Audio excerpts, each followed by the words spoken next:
Science documentary. War documentary. Nature documentary. And so much more documentaries in one channel. Full documentary channel. Nature's battleground. Animals fight for their survival. Out of this conflict, an extraordinary weapon has evolved. One that forever changed the rules of engagement between predators and prey. It is one of evolution's greatest achievements. The eye. The animal kingdom encompasses millions of species, and more than 95% of them share a common trait: the power of sight. Eyes are everywhere, but look closer. No two species see the world in quite the same way. Animals have a tremendous variety of eyes. We see different appearances of eyes, we see different sizes of eyes, we see different configurations of eyes, and this is because animals have different lifestyles. Among the sharpest eyes in the animal kingdom are those belonging to birds of prey. Searching high in the sky for tiny prey demands remarkable vision. And birds of prey have evolved eyes that are second to none. This eagle spies its prey from more than a mile away. Even while diving at speeds of 200 miles per hour, it tracks its target with deadly precision.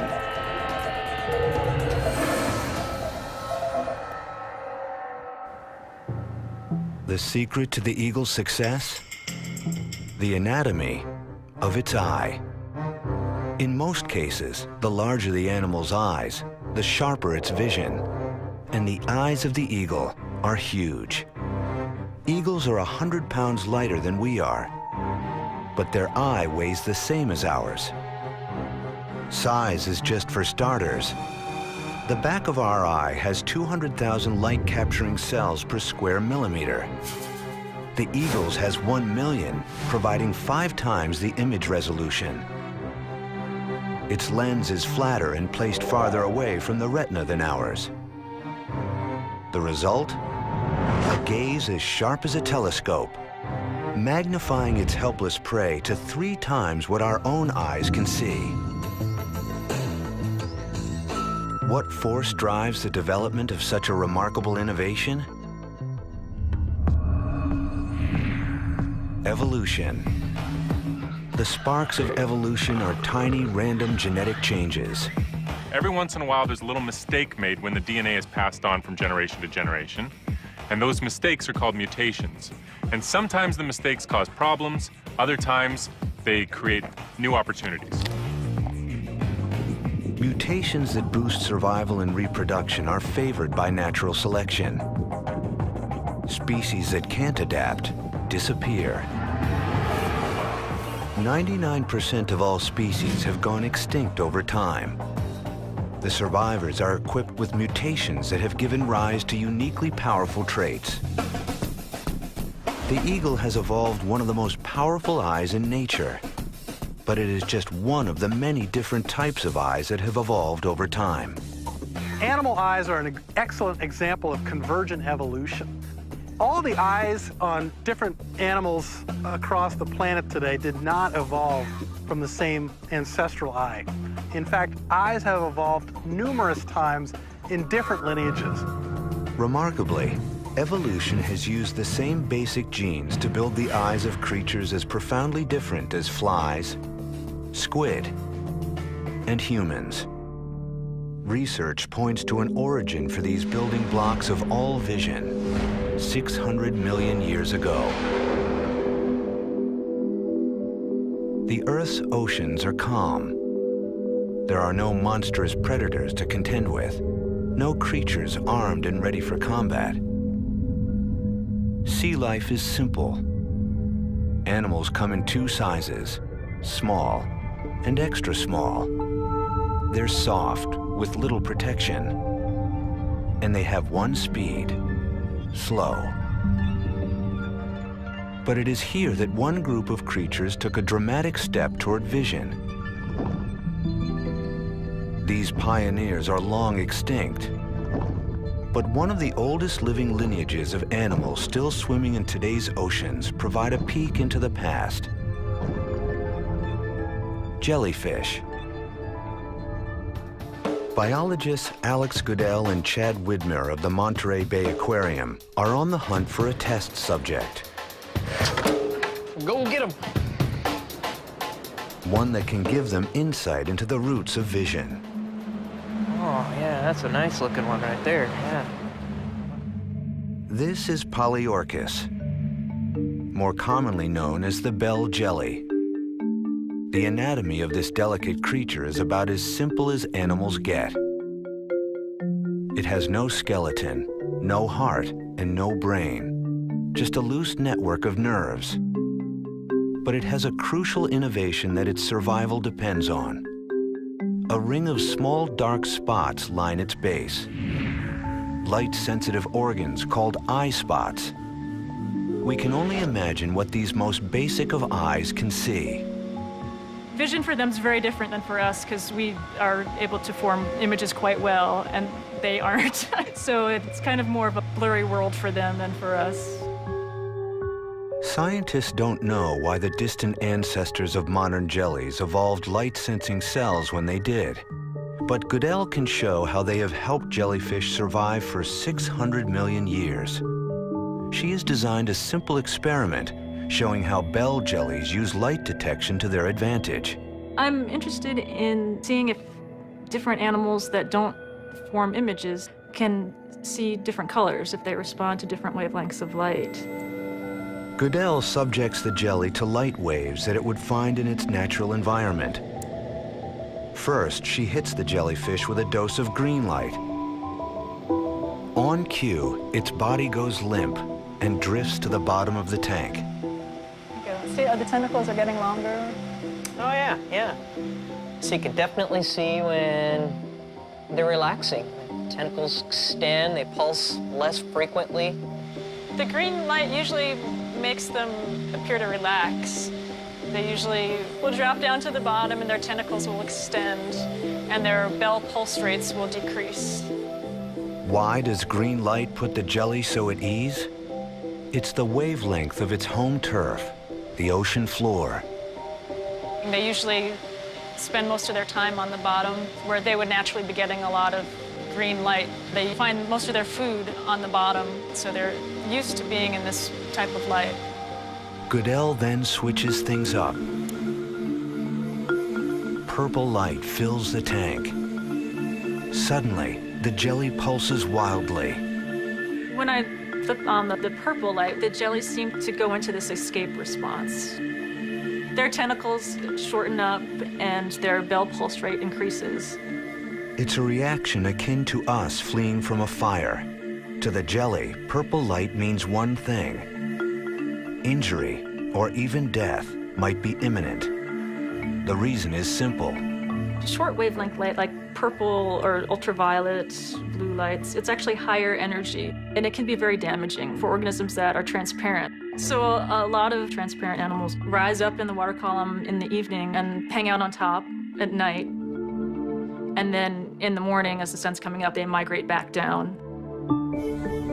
Light triggering action. A simple vision system, to be sure. But it's helped jellyfish survive over 500 million years as they find food and evade predators. But the eye's evolution would not stop there. More than 500 million years ago, the calm waters are to be overrun with a new breed of creatures.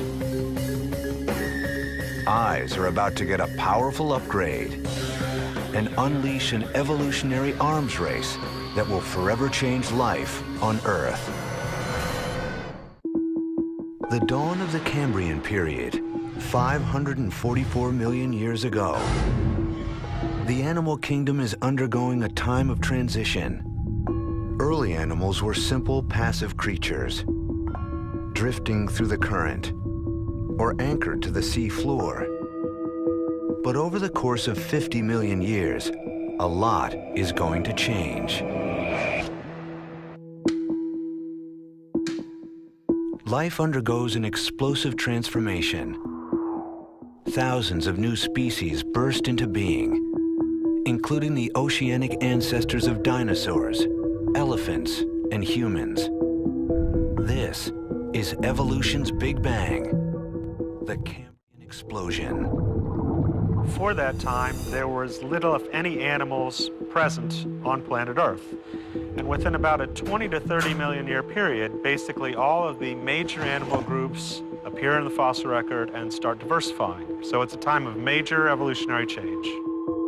Scientists like Bruce Lieberman are discovering ancient clues about why the explosion happened. This really is one of evolution's big unanswered questions. Darwin talks about the Cambrian explosion in The Origin of Species back in 1859, and he was puzzled by how quickly organisms appeared. We'd like to know what were the triggers that caused this real explosion of life. The creatures that emerged from the Cambrian were larger and more mobile than any of their predecessors. And what's more, they evolved weapons for battle.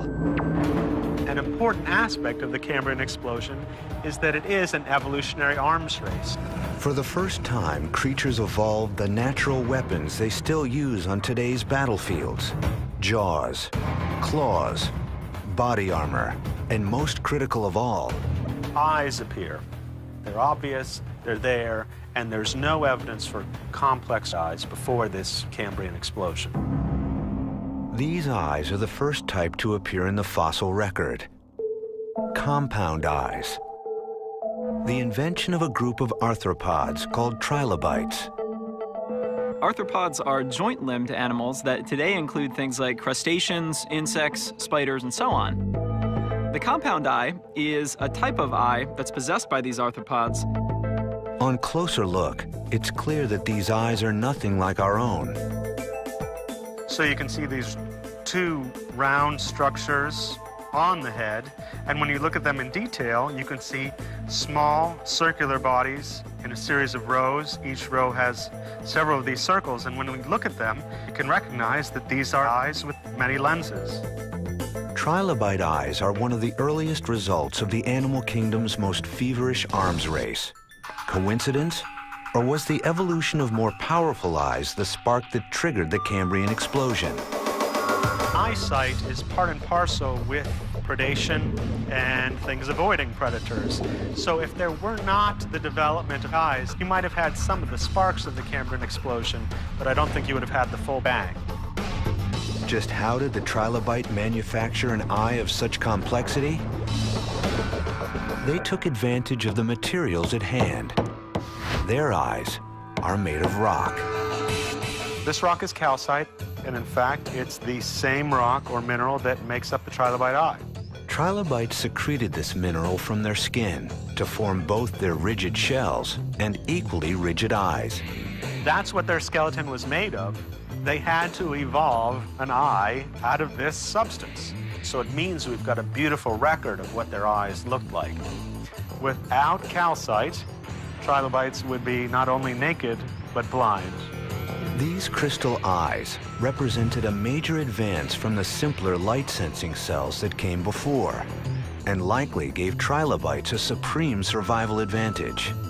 The eyes present before the Cambrian explosion would have been nowhere near as complex as the type of eye that you'd see in a trilobite. The compound eye would have allowed them to better track down prey or find dead carcasses of things to eat. True visionaries, trilobites diversify and endure for nearly 300 million years before a mass extinction event wipes out the last of their species. But other arthropods survive, and one group takes the compound eye to new heights: insects. If we look at the most abundant animal life form on land, it's the insects. There are literally more than 1 million species of insects that are present. They all have a complex compound eye. The first insects evolved around 400 million years ago. While they share a common ancestor with trilobites, they are not their direct descendants. Studies show they evolved their compound eyes independently, but from the same genetic blueprint. An array of microscopic lenses that work together to form an image. The greater the number, the finer the detail. Fruit flies have hundreds of lenses per eye. Bees boast an astonishing 7,000 lenses. But evolution drove one insect to develop a compound eye of staggering complexity: the dragonfly. Each eye has a mind-boggling 29,000 lenses, making for the ultimate motion detector. In pursuit of fast-moving prey, dragonflies give chase at a staggering 38 miles per hour. Their eyes' focusing power is poor, but their processing speed is spectacular, resolving images 5 times faster than our own. The result? Lightning reflexes, ideal for timing strikes and avoiding high-speed collisions. The success of insects has made the compound eye the most prevalent in all of nature. But it would not be the only vision system to emerge from the Cambrian explosion. Another group of animals evolved, one that would launch the prototype for an advanced eye of their own: the vertebrates. The eyes of insects and the eyes of vertebrates represent different instances of the origin of eyes. They've evolved from different ancestors to achieve the same end. The vertebrate eye gets its start as a simple light detector. Over time, it will evolve and become the targeting system for history's largest predators.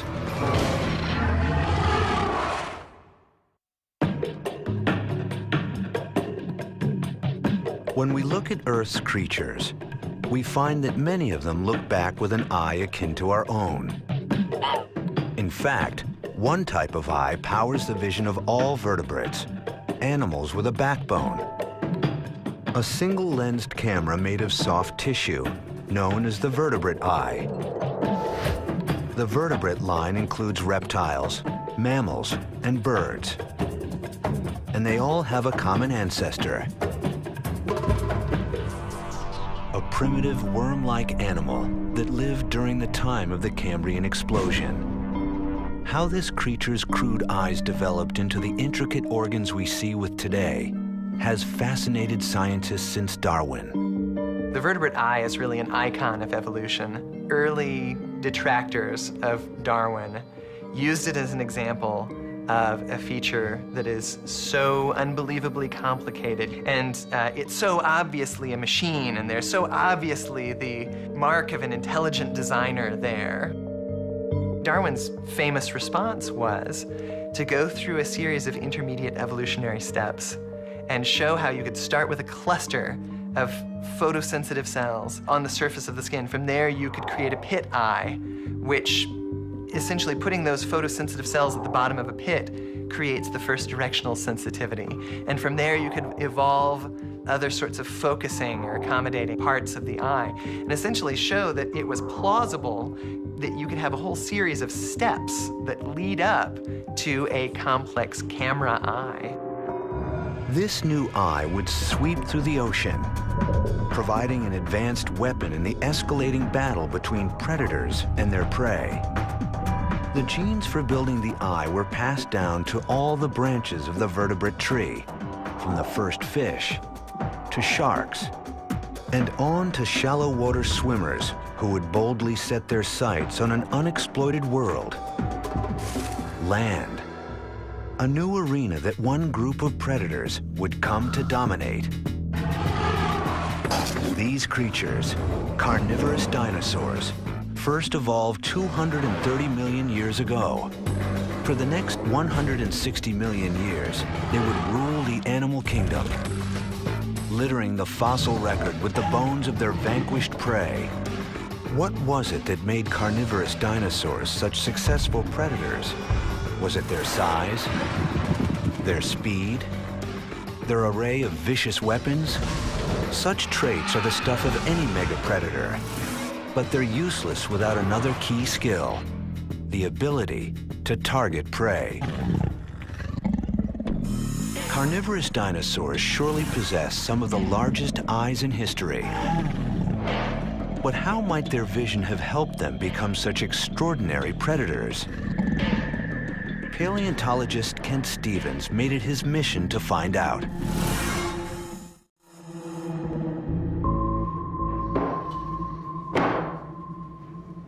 Very interesting to know what it was like to be a dinosaur.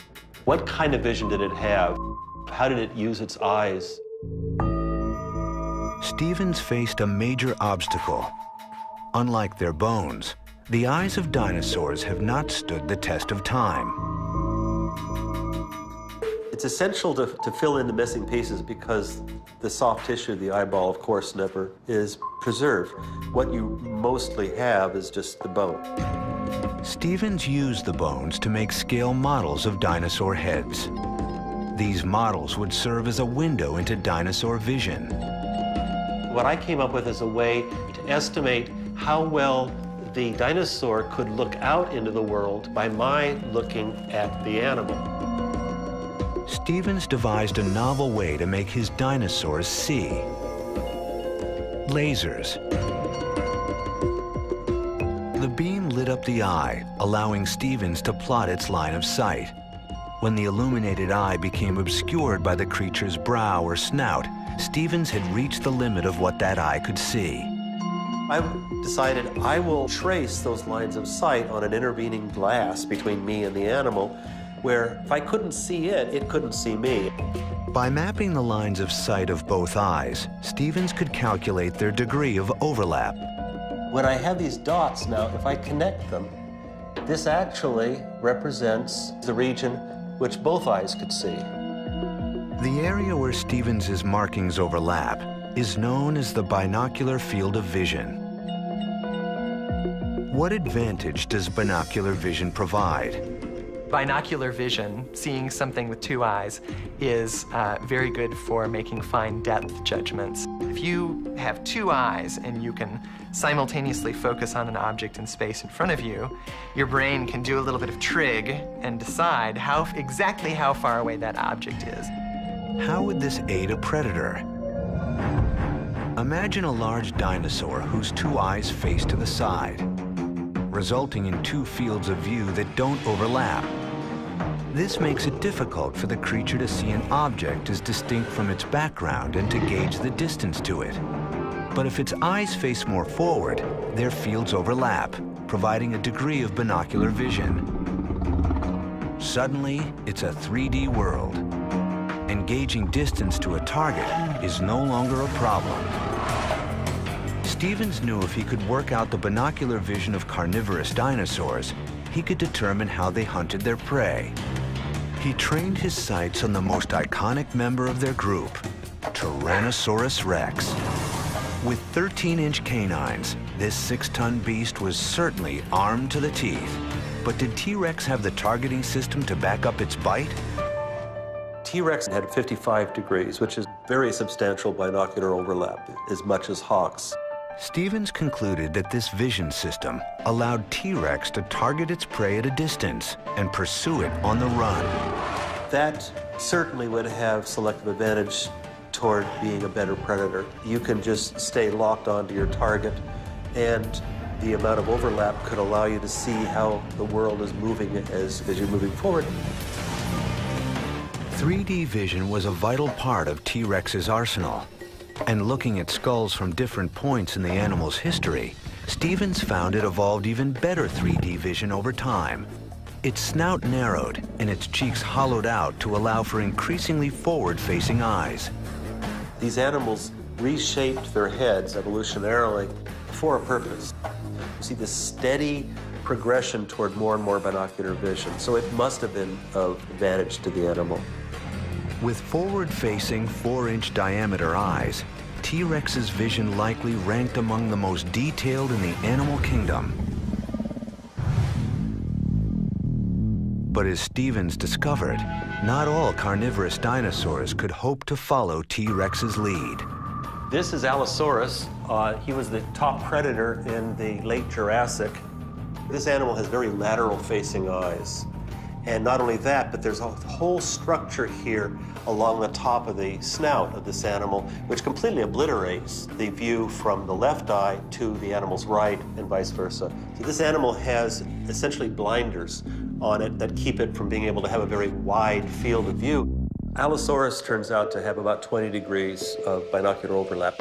How could a dinosaur saddled with blinders be a top dog of the Jurassic?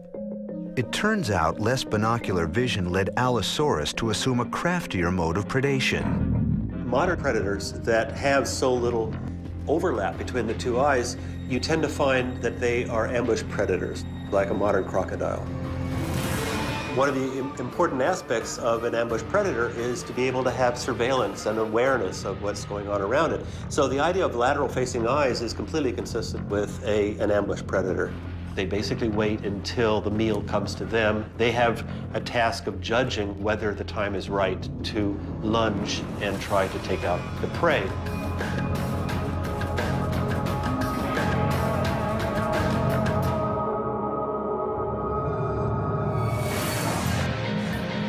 Dinosaurs show how the same winning strategy evolves again and again in predator vision. The opposite strategy holds true for prey animals. Their vision has evolved to help them escape their killers. As predators evolved eyes closer and closer together for targeting, the eyes of their prey moved further and further apart. Today, rabbits take this strategy to the extreme. 360-degree vision. Rabbit eyes evolved to sit high into the sides of its skull. While its vision is not three-dimensional, it allows the rabbit to see any threat at any angle. Rabbits, like humans, are mammals. And back when dinosaurs still ruled the earth, our mammal ancestors had to do much more than keep an eye out. To survive, they had to find a new niche in vision, one that would allow them to coexist with creatures threatening their existence.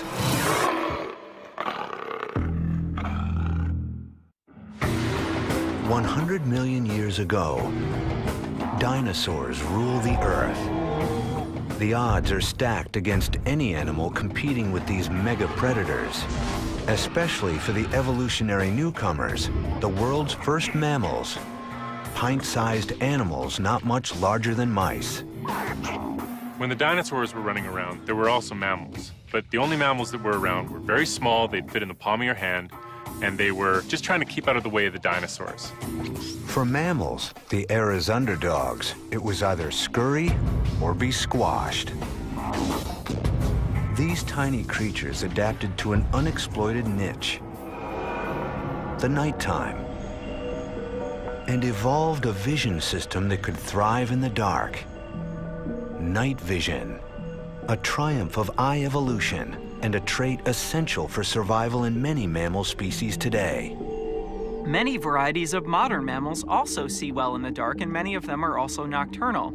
And in some cases, at least, this is probably left over from their evolutionary heritage as small mammals hiding in the shadows of dinosaurs, emerging at night, and feeding. What changes did evolution make to the eyes of nocturnal animals? That's a question Chris Kirk is trying to answer. I tell my friends it's one of those things that you would have expected that somebody back in the 18th century went around collecting eyeballs. But to my surprise, when I started looking for data on just the gross anatomy of the eye, there was very little that had been published. And so spent, about 1.5 years collecting eyes. Kirk uses his extensive collection of eyeballs to study the mechanics of night vision. By putting his subjects eyeball to eyeball, he's able to compare them and see how their anatomy has evolved to deal with the dark. What's the difference between the eye of a day-active monkey called a marmoset and a night-active fat-tailed dwarf lemur? It's the size of their corneas. The cornea is the window to your eye. It sets the ultimate limit on how much light your eye can gather. The cornea is a clear curved shell that provides focusing power and ushers light into the pupil. The light hits the retina, where it is converted into electrical impulses that are funneled through the optic nerve to the brain. A complex process in the blink of an eye. The diurnal monkey has got a very small cornea because it doesn't need to let in as much light, which you can see here, as the nocturnal lemur, which has a very large cornea that takes up nearly the entire anterior surface of the eyeball. For night hunters, a bigger cornea is key to catching fast-moving critters in the dark. And one night hunter has pushed this anatomy to the max.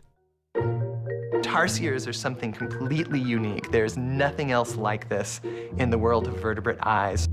The diameter of the tarsier cornea is almost equal to the diameter of the eyeball. There are 5,400 species of mammals. Relative to size, none have eyes as large as the tarsier. At 6 inches tall, it's one of the world's smallest predators. But its surveillance system outsizes the competition's. So tarsiers need both highly sensitive vision and acute vision. One of the only ways you can get this is to build a bigger and bigger eye, and that's exactly what tarsiers have done. How big? Try bigger than its own brain. So this is the eye of a Philippine tarsier, and you can see that its cornea is actually a little bit larger than my own corneas. But what's really amazing about this is the fact that a tarsier's head is only this big. The tarsier's eyes are so large, they need extra support to keep from tumbling out. The eyeball extends past the margins of the orbit, and they have to have strong connective tissue in their eyelid to hold the eyeball in place. With immobile eyes, the creature compensates. With a neck that rotates more than 180 degrees. Tarsier's visual adaptations show the extremes to which evolution will go. Many mammals, such as big cats, evolved another way to boost their nocturnal vision. A staple in fables and fairy tales, glowing eyes have haunted children for centuries. A nightmare to some is evolution's gift to others. And they can see us just fine. They can see us a lot better than we can see them, for sure. If one of them was over there stalking us, we wouldn't even know that they were there. Even, without this kind of light, they know when we're coming and they know who's coming. Eyeshine functions as more than a mere scare tactic. It's an adaptation that has made cats spectacularly successful night hunters. These guys, they're very active at night, and in fact, you can hear them making their noises, particularly the lion when he starts to roar, even at this hour, high-kiki. Also, the eyeshine, not only can they see their prey better, but also I think it makes it more intimidating to any other predators that are out there. The source of the eyeshine is buried deep in the anatomy of the cat's eye. Hold on to your hat. Kirk's careful dissection reveals its inner workings. First, the retina. Then, the light-sensitive tissue lining the back of the eye. This area is known as the tapetum lucidum. Tapetum lucidum is Latin for bright carpet. So it's the bright carpet in the back of your eye behind your retina. So how does the tapetum work? In your eye, or my eye, there's a black pigment behind the retina that absorbs the light so that it's not scattered. But in species with tapeta, any light that's not absorbed by the retina bounces off the tapetum, the mirror behind the retina, and essentially has a second chance to be absorbed. So you've got twice the chance to absorb every incoming photon of light that your eye captures. On the rebound, some of the light shoots back out of the eye, resulting in a glowing effect. For cats, this mechanism yields extraordinary benefits. They require only 1/6 of the light that humans need to be active in the dark. I think of the tapetum as just this marvelous adaptation. It's such an elegant solution to a pretty straightforward biological problem. And, putting a mirror behind your retina to increase sensitivity, what could be simpler? cats were far from the only mammal group to evolve such an ingenious solution to night vision. Other species would reach the same result entirely on their own. But I think really the most interesting thing about the evolution of the tapetum lucidum is that it's such a good solution to this problem of enhancing sensitivity that many, many different groups of mammals have arrived at this same solution independently. What about us? Even though we are mammals, we struggle to see clearly at night. That's because 30 million years ago, our ancestors shifted from the night to the day. When these monkey-like creatures moved to a new niche, they would evolve eyes that could see the world like never before.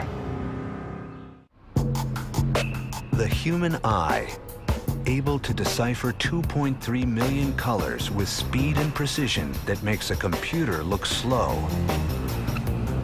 Our color vision is superior to that of many other mammals, who must get by with far less.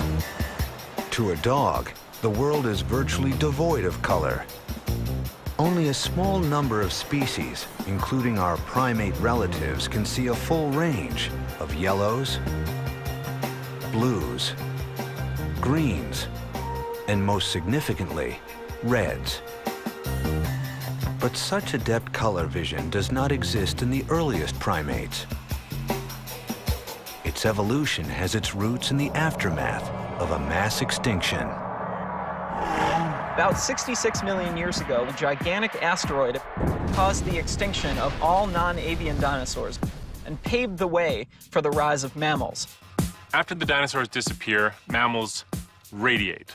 All of a sudden, they start diversifying, and one group of mammals is the primates, and they go straight for the trees. Once primates settle into the forest canopy, they evolve into new species. One of those lineages becomes day active, the ancestors of today's monkeys, apes, and humans. They evolve a new adaptation in their eyes not seen in earlier species, an expansion of their color vision. A standard range of colors consisting of blues and greens now include red. Why would primates need to see red in their new world? For clues, biologists look to primates today. Howling monkeys are this wonderful, unique animal that may give us some insights into our own evolutionary past. Biologist Nate Dominy has spent his career researching primates as a means of understanding our own evolution. They're almost like a time machine for looking at what the ancestral monkey in Africa and Asia might have been like. We might get clues to what its diet was like, its social behavior, its anatomy, and that ancestral animal was the one that gave rise to all subsequent monkeys and apes and ultimately humans. Dominy wanted to know why natural selection favored improved color vision in our ancestors. What did they gain by evolving to see the color red? Dominy went on a year-long journey to study primates in their natural habitats. Part of my PhD research was to go to Africa to study monkeys with different diets and to study chimpanzees and to see if there was some sort of common or unifying food item that they might have all turned to that might explain why these monkeys all routinely share a very similar type of color vision.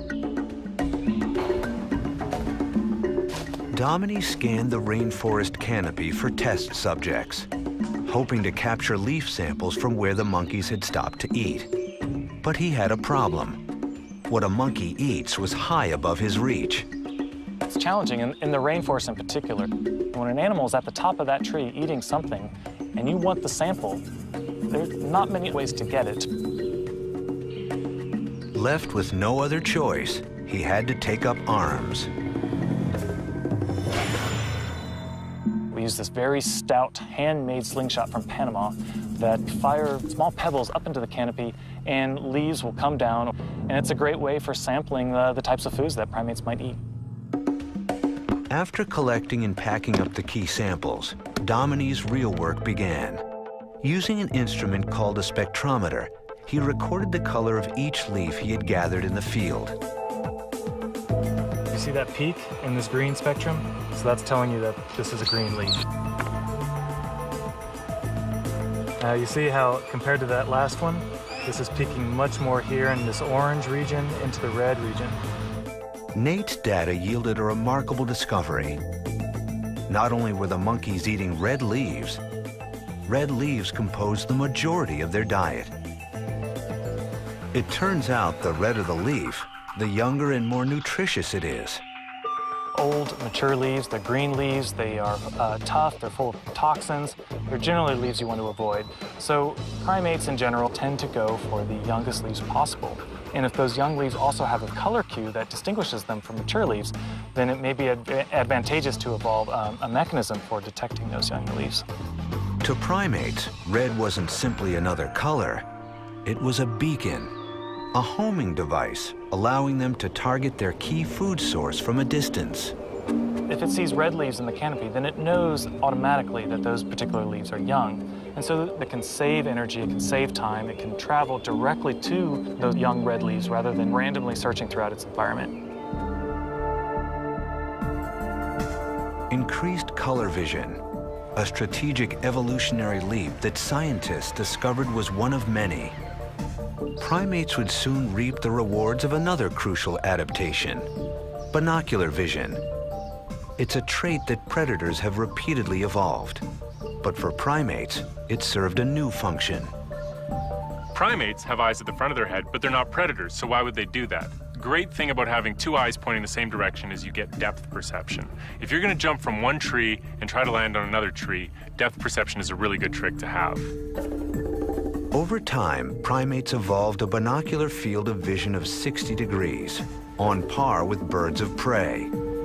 It's an evolutionary step that allows primates to capitalize on their hand-eye coordination.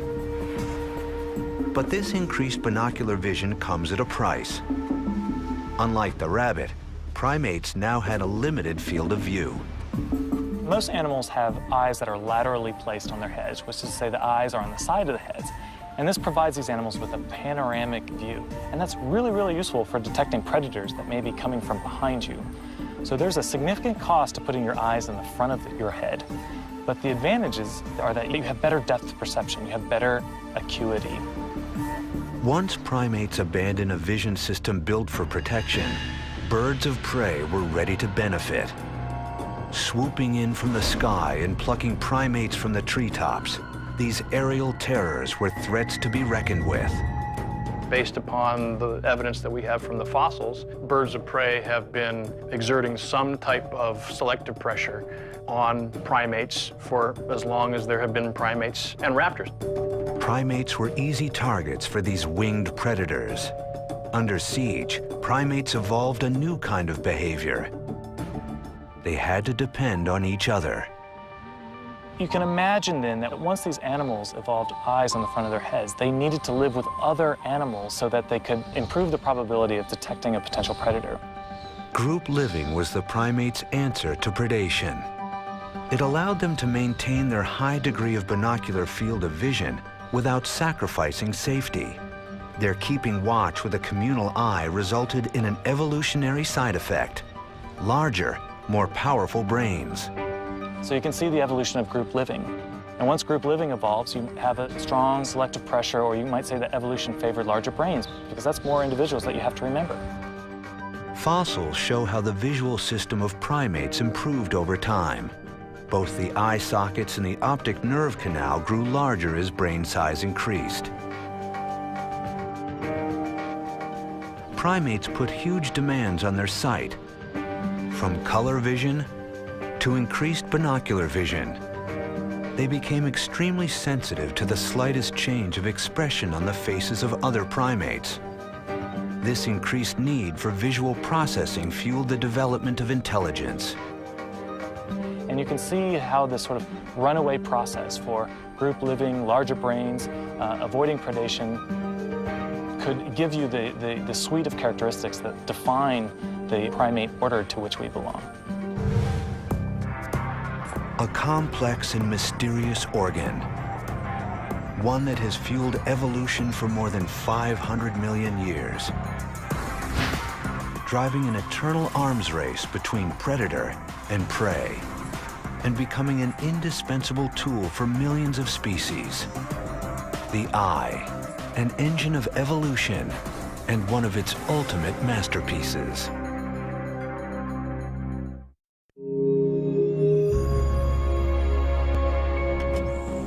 Thanks for watching. Subscribe for more full documentary videos. Full Documentary Channel.